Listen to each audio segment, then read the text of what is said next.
Slater Crusaders, America's the greatest country in the world. I'm glad you're here. We got a lot going on. We got Adam Carrington from Hillsdale College, one of our good friends. We're going to talk about the abortion case in front of the Supreme Court right now, the case out of Louisiana. He's going to break it down for us. And also, J.D. Rucker is going to talk about California. So we're going to get a little bit in the weeds of the California congressional races, but there's some big storylines there that we can apply nationwide. So we got all that coming up. But first, let's do our post-mortem on Bloomberg and Warren. And for the love of Pete, we can never talk about them ever again. Let's do Bloomberg first. So, two different perspectives on Bloomberg's race. Some are saying that his failure proves that money can't buy votes. Molly Hemingway made the point on Fox that, I think we made this point the other day, that we've heard since 2016 that Russia bought the election with $100,000 in Facebook ads. And here's Bloomberg, who spent almost $1 billion, and he won American Samoa. All right. So money it can't buy an election. And also his failure proves, or it hurts Bernie's message that billionaires control everything. Well, there's a billionaire. He didn't control nothing. The media and the establishment are more powerful than all of Bloomberg's money. So those are some arguments I've heard, and I get that, but I don't think it's complete. There's a little bit more to it, and I think Cernovich nailed this right. Bloomberg was surging. His money was working.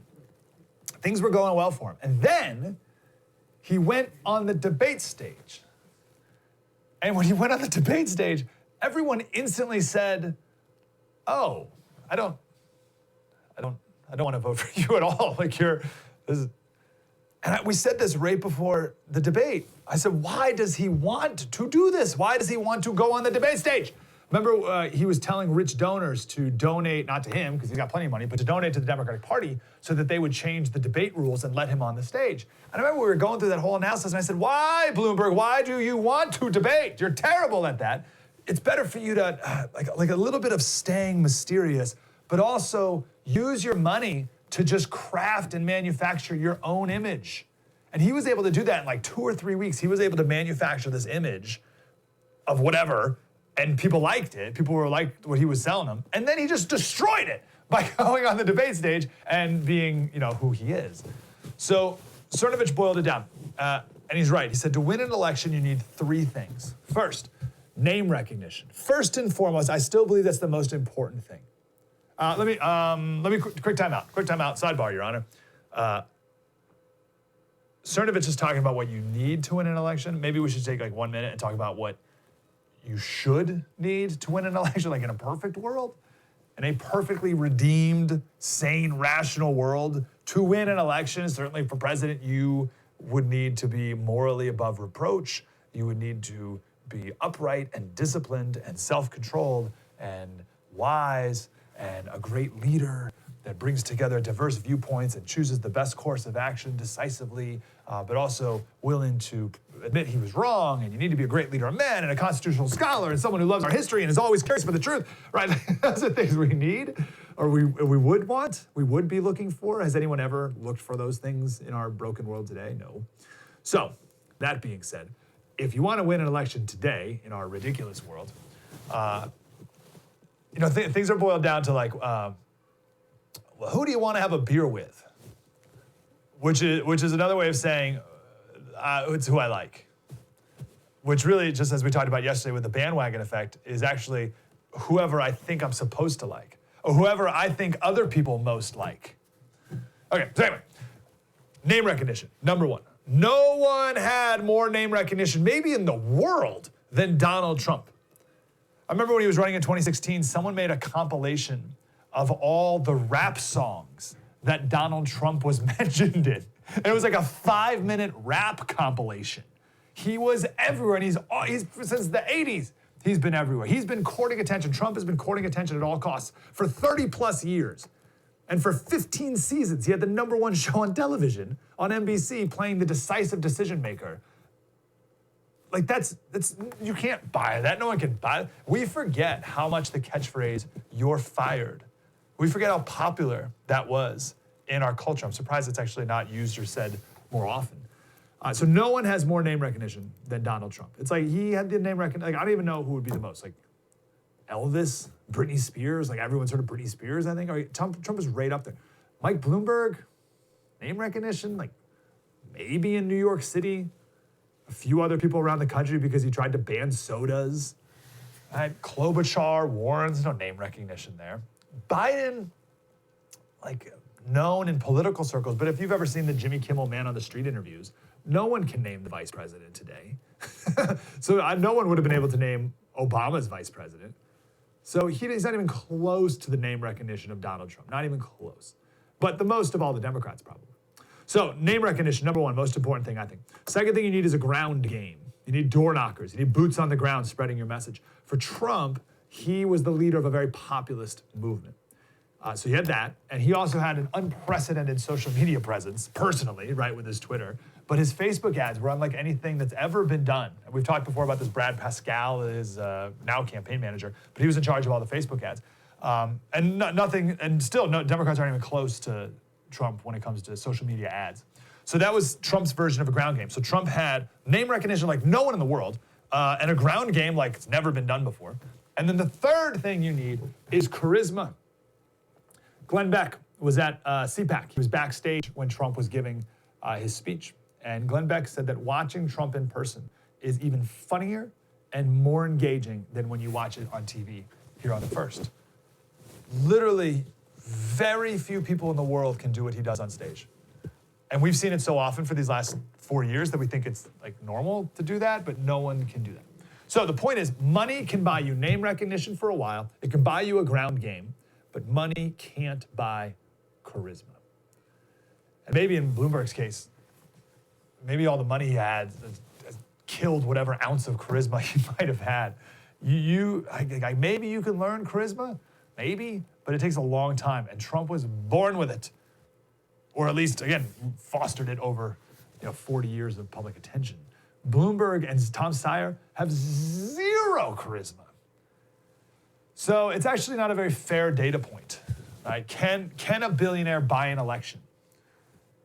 You look at the Bloomberg campaign, it's easy to say no is the answer, but we need another data point. The real question is, can a billionaire with an ounce of personality buy an election?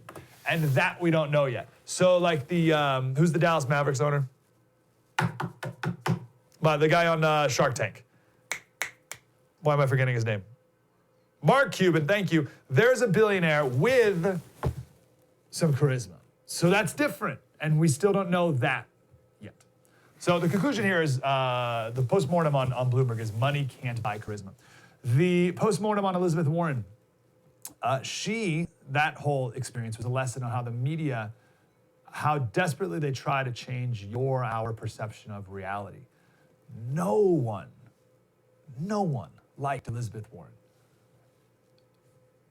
And I'm really not exaggerating, but she got like 5% of the vote. Right? So she was huge in the college professor demographic and the elite New York City cable news newspaper executive demographic. That's it. She was entirely propped up by those two extremely influential factions, and then was thoroughly rebuked by the people of Massachusetts. Right? It's not like, the people of Tennessee didn't really, they weren't buying what she was selling. The people of Massachusetts were like, nah, we're not buying this. She's their senator. The New York Times endorsed Elizabeth Warren. And don't forget how much the media fawned over Beto. They tripped over themselves. Remember, they put Beto on the front of Vanity Fair. Same thing with Mayor Pete. They worshiped Kamala Harris. And all those media, their favorite candidates, they got nothing.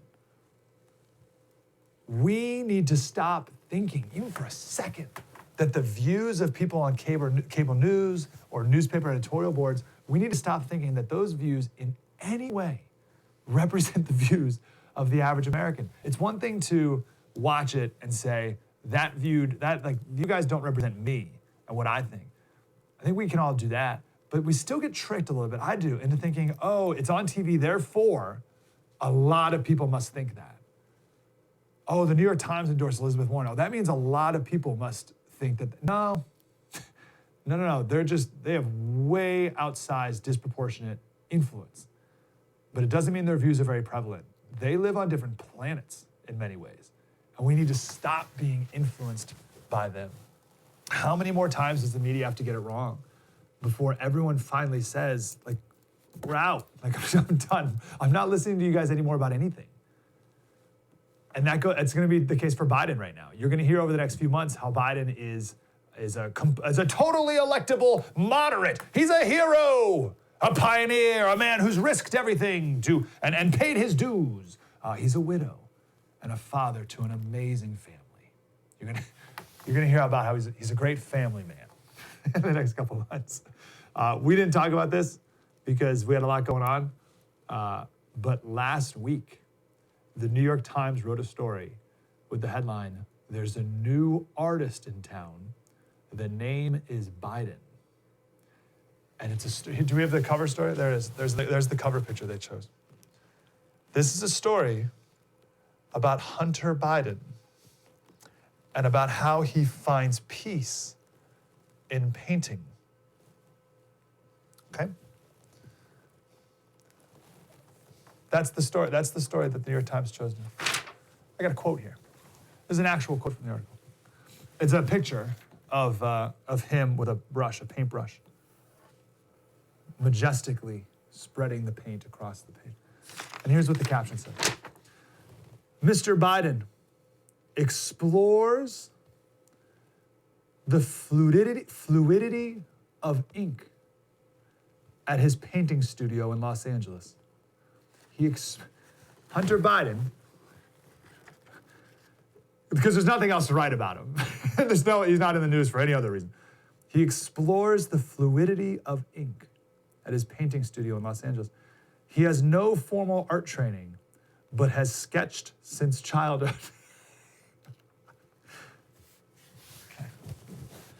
They wrote a completely unironic story about a guy who lives in a 2,000 square foot house in the Hollywood Hills for $12,000 a month with a Porsche in his driveway.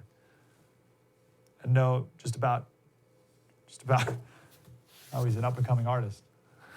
All right, so I share that because Joe Biden is going to become all the things you've ever dreamed of in a man.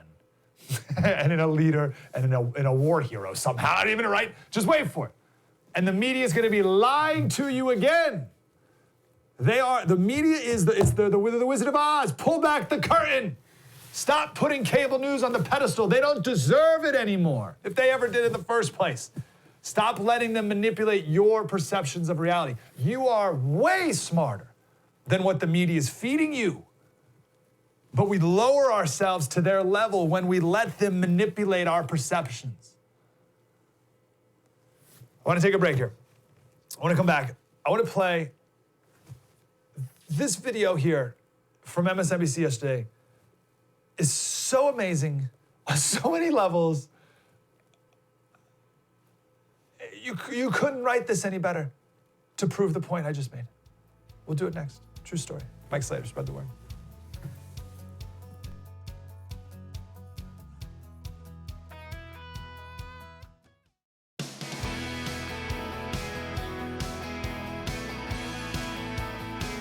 Now, as soon as I saw this clip, could not wait to play it here. Sit back and enjoy this in all of its glory. But you see it as a possibility if he wants to spend $1 billion beating this guy, he could do it. Absolutely. Somebody tweeted recently that actually with the money he spent, he could have given every American $1 million. I've got it. Let's put it up on the screen. When I read it tonight on social media, it kind of all became clear. Bloomberg spent $500 million on ads. U.S. population, 327 million. Don't tell us if you're ahead of us on the math. He could have given each American $1 million and have had lunch money left over. It's an incredible way of putting it. It's an incredible way of putting it. It's true. It's disturbing. It does suggest, what we're talking about here, which is there's too much money in politics. That's phenomenal. That line that Brian Williams had there. He said, when I read it tonight on social media, it kind of all became clear. And then proceeded to share that math fact Okay, now I just want to be clear about this clip. Here's what's so amazing about it. So it's Brian Williams, illustrious war journalist. Brian, the fact that he even has a job still is amazing. And then Mara Gay, who's on the editorial board of the New York Times. It would be one thing if Brian Williams offhandedly said, geez, Bloomberg, man, he just spent so much money. He could have given everyone like $1 million and still, got whatever. If it was some sort of passive offhand line, that would have been fine, no big deal. But these two knuckleheads, they quadrupled down on it.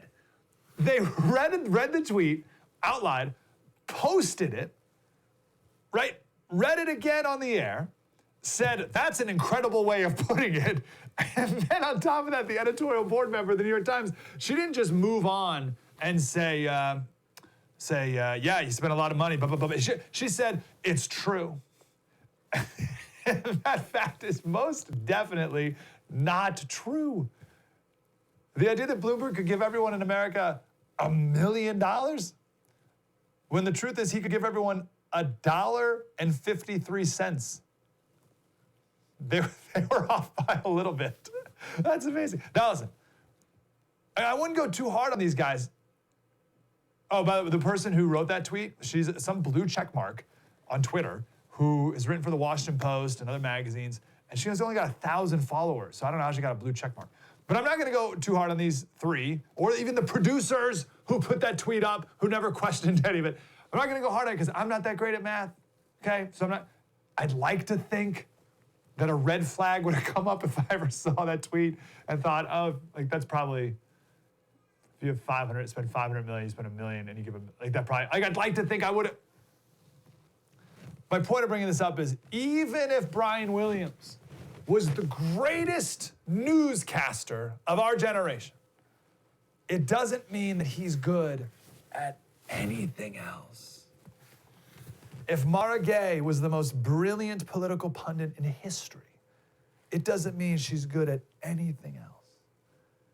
And we have to keep that in mind. It's called the Gell-Mann amnesia effect. If you've never heard of it, I want to talk about it here briefly because we mention it a lot. It was coined by the great Michael Crichton. Michael Crichton is low-key one of the most interesting people of the last 100 years, and he doesn't get the praise he deserves. Here's my Michael Crichton fact. He's the only person to ever have the #1 TV show, book, and movie at the same time. And he did it twice. Isn't that incredible? In 95, he had the Lost World book, the movie Congo, and the TV show ER at the same time, #1 at the same time. And then the next year, his book was Airframe, the movie was Twister, and then ER again. No one's ever pulled that off. And he did it twice, 2 years in a row. It's incredible. And he went to Harvard Medical School, so he has a real science mind. And of course he has a science mind. Who else could get DNA out of a mosquito stuck in a ball of amber and make dinosaurs? So he coined the Gell-Mann amnesia effect. Here's what he said. He said, you open the newspaper to an article on some subject that you know well. In Murray's case, physics, in mine, show business. You read the article and see that the journalist has absolutely no understanding of either the facts or the issue. You read it with exasperation or amusement, the multiple errors in a story.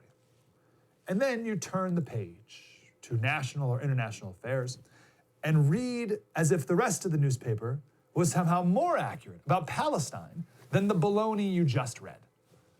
You turn the page and forget what you know, okay? We do this with celebrities a lot. Someone's a good actor, so we somehow value their opinions on politics more than anyone else. Maybe this has happened to you with the news in the newspaper. You watch something on the news, you read something in the newspaper that you know about, that you were involved in maybe. Or maybe you watched a football game, you were in person at a football game or something, you watched it, and then you watched the highlights on ESPN after, and they get the whole storyline wrong and everything, and you're like, well, that's not what happened. And we know that, and we criticize them, right? We're either exasperated or amused at how wrong they are, but then we assume that everything else that they say from that point forward is somehow spot on accurate. Why do we do that? That's what Crichton termed the Gell-Mann amnesia effect. Some people think that the media, they get it right almost all the time, but they miss the mark sometimes. Certainly when it comes to cable news, it's much more accurate to say that the media is wrong almost all the time, and maybe sometimes they get it close to right. And the cable news pundits, they think they know everything. This is why I loved Will Ricciardel yesterday. or 2 days ago? What day is it today? Friday? 2 days ago. He said, if anyone is making predictions, then they're out of their minds. I believe that was the quote, or something like that. You can't predict things in politics with any certainty. You can play the game for fun, certainly, but you can't claim to know anything like these clowns always do. And so much of these media pundits are just a bunch of partisan hacks pretending to be objective and they still, for whatever reason, have this air of like wisdom about them because they're on the TV. They're no better than you, no better than anyone else with their political predictions. How quickly we've forgotten how wrong the media was in 2016, and they've done no self-assessment to get any better in 2020. This kind of ties on a little bit to Elizabeth Warren too, but this is Matt Iglesias. He wrote for Vox at the time.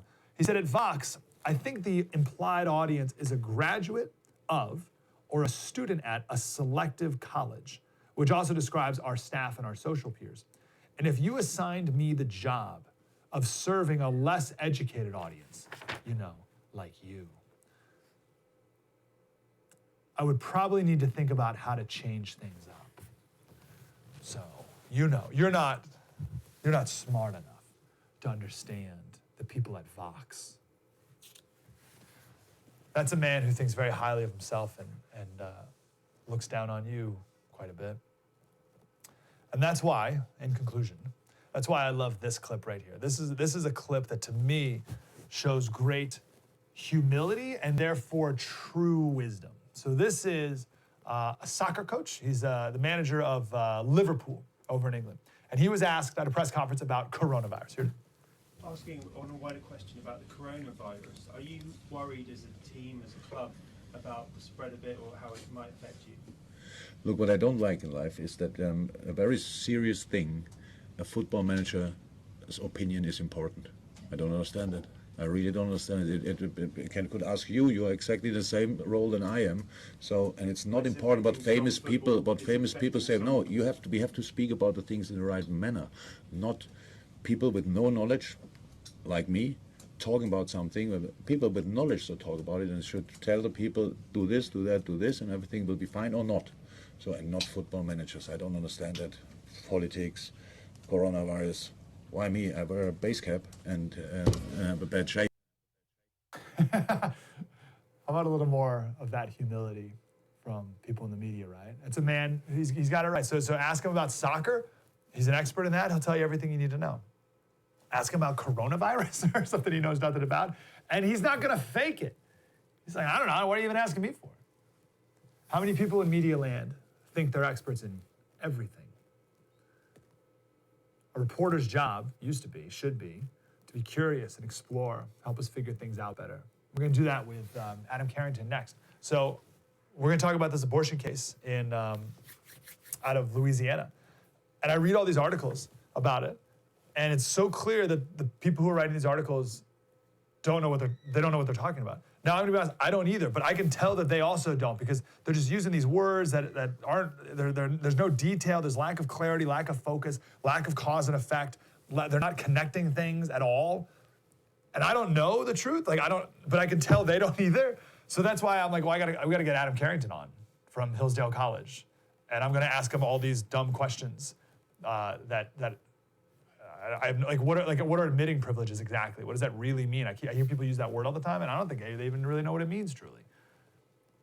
So journalists don't have that curiosity anymore, and they're just hacks. And you're gonna oh man, you saw a ton of it during the Kavanaugh confirmation, and other different highly partisan things that happen. Their masks come off, just blaringly partisan. But then we know and we see that, but then we expect them to give it to you straight and fair on the next story. Straight facts, full of integrity. Give me a break. And this is all, we're not even close to where this is all just getting ramped up. Wait until we start getting the Trump-Biden debates. Are you kidding me? And then wait till Ruth Bader Ginsburg passes away and Trump puts up another Supreme Court nominee. Good night. This is still just the beginning. Coming up next, Adam Carrington, Hillsdale College. True story. Mike Slater. Throw the board.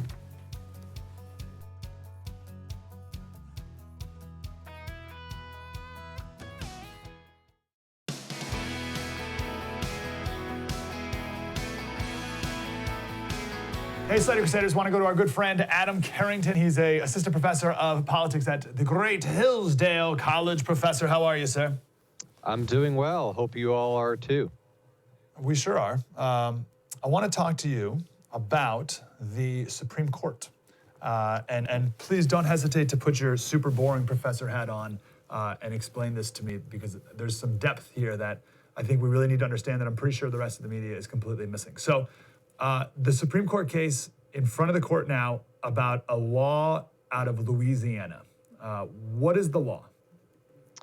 The law is similar to one that came out of Texas a few years ago, which requires that if you are an abortion provider, you need to have admitting privileges at a hospital 30 miles away. And like I said, this is very similar to a law from 2016 that the court actually struck down. So it's going to be very interesting whether they decide this is a medical necessity for safety, as was the argument then and now in Texas and Louisiana, or is there, or are they going to say that this is the same old, same old? That's going to be the fundamental question they're going to ask. Okay, let's define some terms. What are admitting privileges? Yeah, admitting privileges are what a doctor has, saying that he has a relationship with the hospital that allows him in a medical emergency or some other situation to admit one of his patients. Hospitals work those out with doctors, and the argument is here that for the safety of women having abortions, the doctors providing them should be able to get to them to the hospital immediately if there's some sort of medical issue that arises in the course of the procedure. Okay, so I'm obviously pro-life, so I think that makes sense to me, right? Especially when the left is like, it's healthcare, abortion's healthcare. It's like, okay, well, let's have the same like healthcare standards that any other doctor would have. But why is it necessary? If I'm assuming, correct me if I'm wrong, if something were to go wrong at the abortion table today, they would call an ambulance would come and take them, whether you have admitting privileges or not. So what do you say to that? And is it truly necessary? Right, and that is the argument that those who are opposing the law are making, that there's other ways to do this, that this is just going to burden abortion providers, that it's a subtle attempt to undermine or even close them down. But I think the argument here is, if something goes wrong in an abortion procedure, who knows the most about what happened? It seems that the person that provided the abortion, and to switch providers seems to be a possible disservice to the women who may be in danger. And that I think that's the idea here, is that it's not that it maybe is 100% necessary, but if you're looking to provide the best health care for women possible, wouldn't continuous care from the provider who started the process probably be the best way to go? Okay, one last background question on this. Just excuse my ignorance, but let's say I'm an abortionist and this abortion gets screwed up. The woman's bleeding and she's in very, very serious danger. Why could I not? I don't even know. Like, go with her. Like, just because I don't have admitting privileges, why could I not also contribute to this woman's health care as she goes to a hospital, even without admitting privileges? Does that make sense?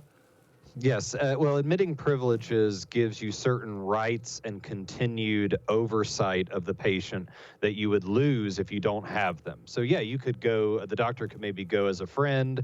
They could maybe informally talk to the doctors that are in charge, but they wouldn't have the same kind of oversight and honestly responsibility that they would have with admitting privileges in the hospital. Oh, that's yes. Okay, so you're saying if there was admitting privileges, this doctor who's acting as an abortionist something goes wrong, and then the doctor would seamlessly go into the role of doctor now at the hospital and do everything they would do. Like, so it would stay, the doctor would be responsible the whole way through. Is that how that would ideally work? It at least would be one of the medical care providers. They may bring in others. I know many people who've been in hospitals know sometimes you have more than one doctor, but they would continue to be part of the process in an official capacity as someone recognized by the hospital as someone that they're going to trust to give care to their patients. And that just doesn't happen without the admitting privileges. Very good. Okay, I lied. Last question on this. is it hard to get admitting privileges? Like, because the argument here is it's too much of a burden on an abortionist and an abortion provider. What's the burden? The burden is that, well, each hospital has to approve it, and it depends upon how difficult a hospital makes it for you to get admitting privileges. So sometimes you have to have a certain number of patients that you tend to admit per year.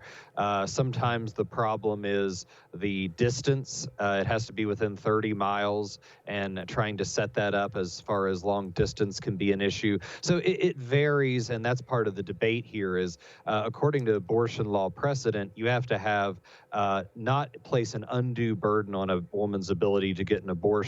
Part of that is, are you having issues with the woman, with the doctor that's providing that abortion? So that varies hospital to hospital. Okay, I wonder, would there be a scenario, I was just making this up as you were talking, where the only hospital within 30 miles is maybe a Catholic hospital, and they wouldn't want to give admitting privileges to an abortionist? Could that be true? That came up as one of, in this case, and one side, the pro-abortion side, argued that's a big issue, although the arguments for Louisiana came back and said, well, yes, there's a local Catholic hospital, but one of the doctors suing has admitting privileges already, even though he's an abortion provider. So okay. yes, that could be an issue, but in this case, it really hasn't been. Oh, interesting. Okay, okay, that's all for that. Tell us about the 2016 Texas case and why the court decided the way they did on that one. Right. That partly maybe the way they decided that is they had the votes, but that's a little more a low view of what happened. Yeah, it was a very similar facts. The law was very much the same, and their argument there was similar to what I just said, that you need to balance the right to an abortion that they found in Roe v. Wade with the right, with legitimate or at least good faith attempts to regulate the health of women. In other words, women need to be kept healthy in this process. And what the court argued was the balance was off, that this didn't do enough for women's health compared to the fact that they thought a lot of it was going to be too expensive and too difficult for many abortion clinics to get these, to follow these procedures, and therefore too many were going to close, and therefore women would be overly burdened compared to what their health benefits might be. What do you think, not of that decision, but of the way they came to that decision? That sounds to me less legal and more as if they're like the wise tribunal to decide whether or not a law is good or not. Does that difference make sense? Right, and I think this goes to something that doesn't always come up in here, but separation of powers. That trying to parse these sort of fine distinctions is probably better done by a legislature voted in by the people who can make sort of compromises and work together to try to balance these different concerns. Courts aren't very good at that. Courts aren't very good. They're good at good, clear, big lines saying it's in the Constitution, it's out. It's within the law, it's without. And I think this is an instance where the court is trying to do things that not only might be questionable as far as constitutionality, but it just is, they're not made to do this very well, but they're trying to do it anyway. That's what it sounded like, the way you were describing that. It sounded like, oh, they're like they're nitpicking and parsing and like giving their opinion on too much burden, too little. I feel uncomfortable with that being their role. It's not their role. Okay, so where's the Louisiana law come in? And if it's so similar, how is it even being heard? The reason it's being heard is a lower court said, despite the fact that it's very similar in the way it's set up, the facts are different here. And what they mean is that the way Louisiana's healthcare system is set up, the way that abortion providers are constituted there, that this isn't as burdensome. The doctors are going to be able to follow it easier, and therefore the health protections of women is closer to in balance with possibly the difficulties abortion care providers would have. That's why a lot of the oral argument that they just had was, is Louisiana's healthcare system different than Texas's, and does that make a difference as to whether a similar law is going to be a burden? Kind of a federalism question. How does the difference between the states affect how the same kind of law might play out in one place versus another? Interesting. We don't have to spend too much time on this, but like, what would a difference be between the two states that would be relevant to this? Yeah, how many doctors have admitting privileges already? Are there higher or stricter standards in hospitals for getting them? Yeah. Are there more hospitals near abortion clinics? How many abortions are there in one state versus another versus number of clinics? In other words, it all comes down to what Planned Parenthood v. Casey in 1992. That's the main abortion decision that everyone has to abide by. What is an undue burden? And it's fuzzy, but the idea is you can regulate abortion as long as you don't push it so far that you're deeply undermining a woman's ability to procure one. And the idea is that just can differ state to state. So do you see, so, and again, my ignorance, you said the court already heard arguments for this Louisiana law, so they've taken the case, right? Do you see them ruling out of principle, or do you think they're going to do the more like, oh, this is too much like Texas, we're not even really going to do anything different with it? From what it looks like, and the oral arguments are released every Friday, so I haven't heard them yet, but I looked a little at the transcript. It was just earlier this week it was argued. A lot of people were making a case of Justice Roberts asking, how do we apply the Texas decision? And I wouldn't read too much into that, because what that could be is him saying, all right, we're not going to overturn the old decision, 4 years after it came out, but we're going to save this law by saying the circumstances are different, and that's how we're going to save. I think that I would lean in that direction, although you never quite know with the court. You never quite know with John Roberts in particular on these issues.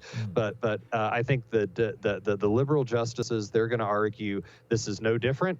And I think the conservative justices, to get a majority, are going to argue what we were discussing earlier, that Louisiana is different, and in respect of federalism, it may have been more questionable in Texas, but it's okay here. And obviously, everyone's really looking at this for, what does this mean for future abortion regulations? What does this mean for the status of Roe v. Wade? That's why this is so, why so many people are paying attention to this beyond Louisiana. Obviously, the makeup of the court's different now than it was back in 2016. So you would think there'd be a different ruling, no? But I guess Roberts is that swing.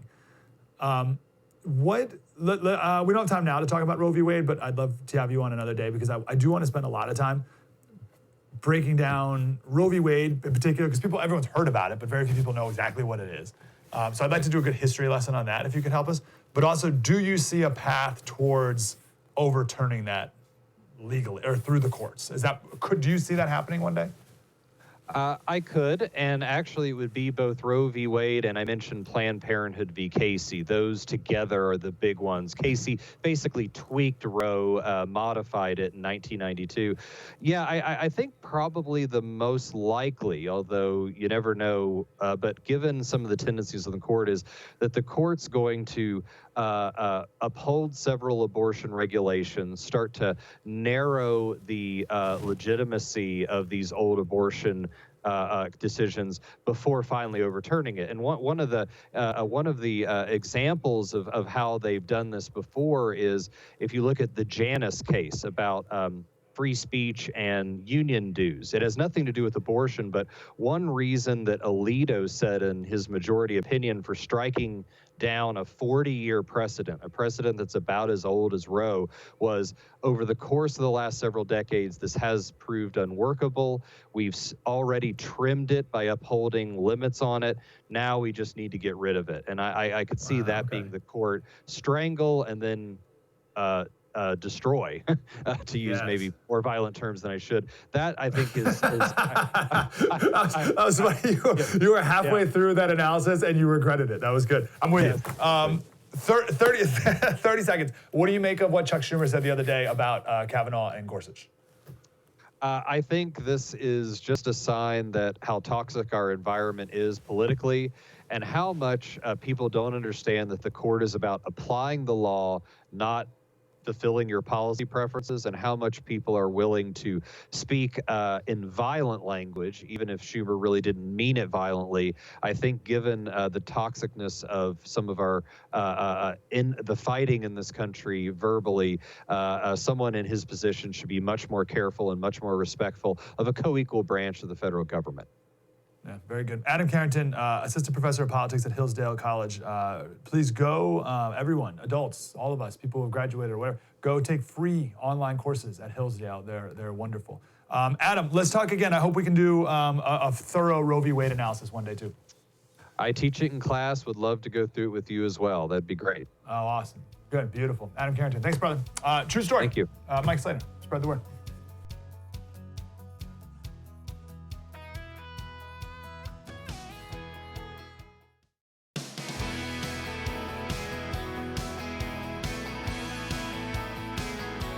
Hey, Slater Crusaders. So a lot of attention has been played, obviously, to the presidential race. That's really all you hear about and all people are talking about. But there's obviously lower level races that need to be talked about because that makes a difference, like who controls the Senate, who controls the House. I want to go to J.D. Rucker. He's the editor-in-chief of NOQ Report, N-O-Q Report, who wrote a great post the other day on the California congressional races, which I live in San Diego, he lives in Orange County, so super relevant to us, but there's some big national storylines that are found in all this as well. JD, how are you, brother?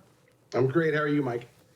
Good to talk to you. So to sort of set the story arc here, remind us what happened in 2018 nationwide and in California with this so-called blue wave. Yeah, the blue wave did hit us hard in the House. It didn't take over the Senate, obviously, but it hit hard in the House, and especially where I'm, my neck of the woods, Orange County, we were very much a red, the last red stronghold of California, and we crumbled. We turned purple, then blue, and then there were just tiers of conservatives, and it was chaos. But that seems to be potentially reversing coming up this next election. I'm very hopeful that it will be. When you say it was red, purple, then blue, like it was red, purple, blue over like the election day, Yeah, like over election night, and like as the votes continued to be counted, it kept turning bluer and bluer. Like what the heck is going on here? We thought we were going to lose a little bit. That's why I say it was looking purple. But for it to be a complete, I mean, keep in mind, just 4 years ago, when this entire county was pretty much red, and it is completely blue now. I mean, you can't see a Republican politician anywhere. It's bad. Wow. And this is one of the reasons that I consider California, and in particular Southern California, to be a real bellwether for the national election when it comes to the House of Representatives specifically. Okay, so what did you learn based off of Tuesday in that regard? Tuesday was amazing. It was everything that I would have wanted to see coming from the election, because keep in mind, we're looking at a Democratic primary, an important one, obviously, with Bernie Sanders and Joe Biden and everybody else is gone. But you had the Democrats with a vested interest to get out there. There was only one real ballot measure out there that had any importance, so that wasn't drawing people. And you had a sitting president, who's not going to be drawing a ton of Republicans, though he did draw quite a few, but they weren't really motivated. I didn't go vote. I hate to admit it. I didn't go vote at all. But still, the numbers were impressive. I mean, I found 9 districts, currently Democrats, that can be flipped. And the one district that could go from red to blue looks like it's not. Darrell Issa looks like he might be able to pick up 50. So that would be, and of course that's where Duncan Hunter was, who's going to jail soon. But out of the 9 seats, you've got at least 4 that I would say are practically locked. I mean, 10, I think we're going to get that back. 39, 48. I don't remember what the other one was, but there was 4 that are essentially locked, and then 5 others that we have a very solid chance. You've got Patterson up in Sacramento, who's taken on an incumbent, Ami Bera, who's if you ever talk to Patterson, man, this guy, former lieutenant colonel, he worked in the Clinton administration, he carried the nuclear football. This guy's a hoot, and he actually has a chance, a legitimate chance of coming out and winning that district, which would be incredible. So Nationally, sorry, go ahead. of those seats, you said 9. Let's go with the 9. Those were seats that were red, that in 2018 turned blue, that Republicans are grabbing back. Is that the storyline? No, actually, 5 of them were red. They turned blue in 2018, and it looks like at least 4 of them are going to turn back red. I don't think we're going to beat Katie Porter. I put her in the list. It's going to be close. We have a very good shot, but I'm not banking on that one. I'm being conservative as a conservative when I say that we should be for sure get 4 of them. We could get 6, 7. We could get all 9, but 4 is a safe number, and I would say 6 would be a huge win for us. So what do you say to the rest of the country who, and me, who live in San Diego, who says California's lost their minds, they're out of control, they should just separate and fall off into the ocean because they're so far left, it's crazy. Would you say that narrative is necessarily proven true on Tuesday? No, it was proven true years ago, but no. California, Southern California in particular, as well as obviously the rural parts of California. California is not just LA, San Diego, and San Francisco. There's more to California than that. And people who look at California, they know that between Gavin Newsom and all of the radicals in the legislature, that we're not going to get anything conservative passed as a state. But at the national level, when we have areas where we're able to take back congressional seats, that's the catalyst that could start us down a more moderate path, I guess you could say. You know, when I came from Oklahoma, when I moved to California over a decade ago, so I'm used to seeing things at least a little bit more conservatively, around me. It was a pleasant surprise when I moved to Orange County and realized that there were conservative bastions, I guess you could say. But that wasn't the case in 2018. We are able to take that back, it looks like, in 2020, but it's going to be hard. The California Republican Party is not very well organized, at least not going into the last election, and looking right now, it's not looking very strong.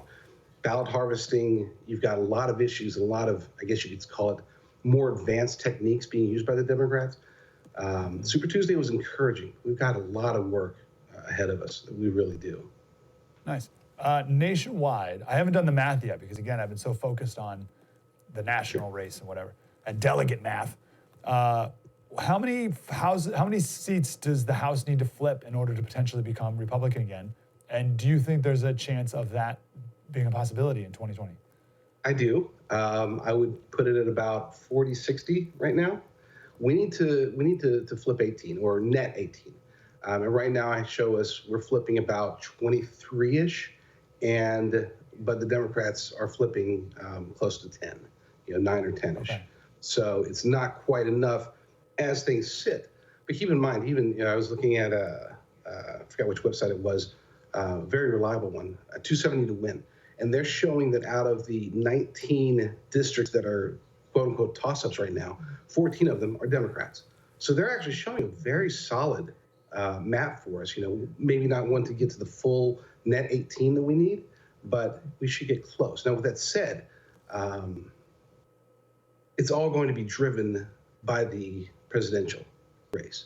One of the reasons we were able to maintain control of the House and the Senate in 2016 was because we had a very popular man at the top of the ticket.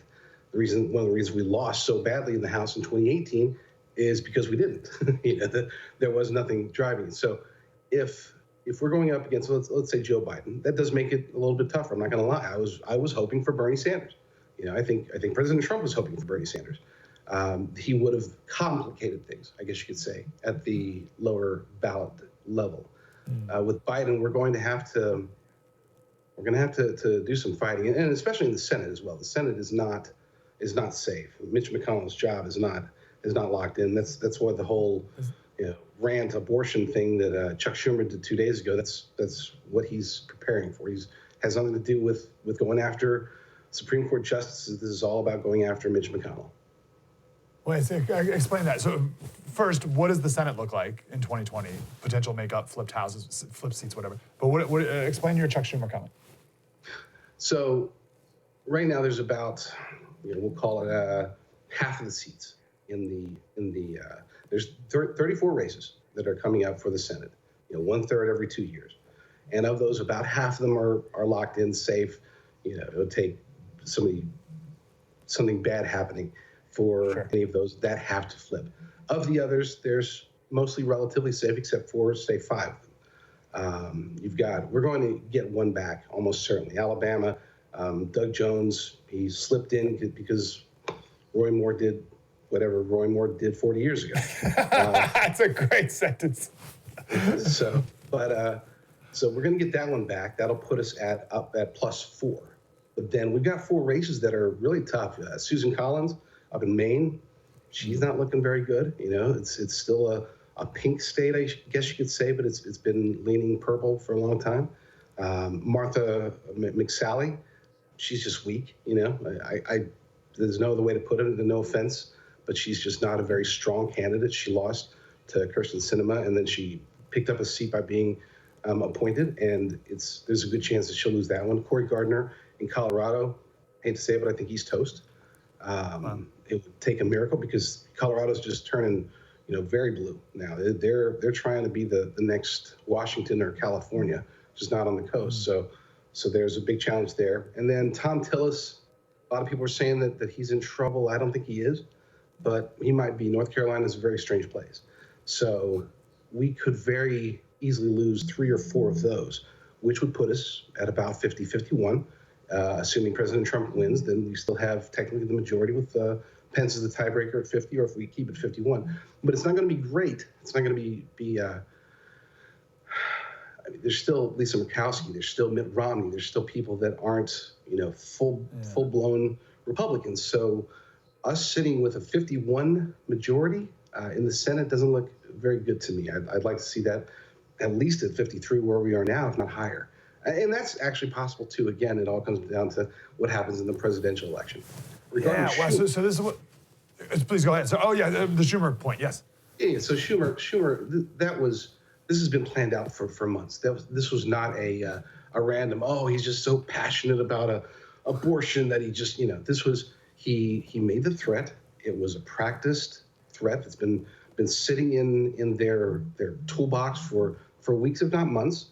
Waiting for this day when the Supreme Court was about was looking at the Louisiana abortion law. This is his opening blow. He wanted to be controversial. He wanted to get called out. He wanted to get attacked because he wanted it blasted out there everywhere. Notice that he didn't say if the Supreme Court does this, he said if Brett Kavanaugh and Neil Gorsuch, what do they have in common? They were Trump appointees. The narrative for the Democrats, for the Senate Democrats, I should say, specifically, is we've got to protect Roe v. Wade. If Trump stays in, then he's going to get rid of, get 2 more people in there, and the Roe v. Wade is dead. And if he does happen to win, then by God, we got to get control of the Senate. I want to be Senate Majority Leader. And so abortion is the Senate issue of 2020. That's going to be everything that Schumer and they all push for their election is protect Roe v. Wade, protect Roe v. Wade. Now, keep in mind, they won't be pushing their own policies. They're not going to talk about abortion on demand or partial birth abortion or leaving babies to die on the table if they accidentally survive abortion. They're just going to be talking about Roe v. Wade. They're going to go the populist route. The majority of people do want to preserve Roe v. Wade, but the majority of people also do not want that with no restrictions, which is what the Democrats have been pushing. Yeah, really interesting. It's dangerous. We got to run here. But on just correct me if I'm right with this kind of conclusion of the Senate. Whatever. It really could go either way, right? It could be an amazing November night for Republicans where, slight chance that Republicans gain control of the House again, maybe keep or gain a couple seats in the Senate, or it could even go the other way, you're saying, where we don't win the House, and now we only got 51 senators or 50, and Mitt Romney, So what do you think, last question for you, we've got about 60 seconds. What do you think Trump would need to do in order to not only win the presidency, which is step 1, but 2, make sure that these down seat races are also have huge turnout? Sure, he's got to talk about it. And this is extremely important. He has to talk about this from and this is a dirty word in conservative talk, but I think that the president is going to do it. He has to talk about this in terms of the popular vote. He needs to come out and say, look, we're going to win the electoral vote. We need to win the popular vote as well. We need to tell these Democrats that their whole concept is gone. Because if you can get the popular vote, if you can make that important to Republicans, to California Republicans, to New York Republicans, to North Carolina Republicans, to these areas where they don't think, oh, maybe my vote's not as important, since my electoral votes are already going to go to the president. Well, look, it is important. If you're a Republican or a right-leaning independent, you will vote. You need to vote. And President Trump needs to make sure that message is crystal clear. I don't care what city, state, you could be an American Samoa. Vote. Do it. It's just not for Bloomberg. No, that's such a good point because that takes away the Democrats' whole, the game obviously is to win the Electoral College, and the Republicans won that game. But then the Democrats came back and were like, well, we won but you're right, if you win the popular vote too, you take that completely off the table. We won both games, the one that actually matters, and then this secondary game. So you got no talking point left. The secondary game does matter because of the House and Senate, and that's what he has to do. He has to say, we need both. For my second term, I need full control of the House and the Senate. Will you give it to me, please, America? Yeah, really good. Awesome. J.D. Rucker, let's talk again, brother. NOQ report, N-O-Q report. J.D., thanks, man. Have a great weekend. Thanks, Mike. See ya. That's it for us, Slider Crusaders. Have a fantastic weekend. We'll report back here on Monday. We'll get some coronavirus updates we have planned for you on Monday, of course. And we got a real special planned next Friday as well that you're really going to like. We'll give you some insight in that coming up on Monday as well. Have a great weekend. True story, Mike Slater. Spread the word.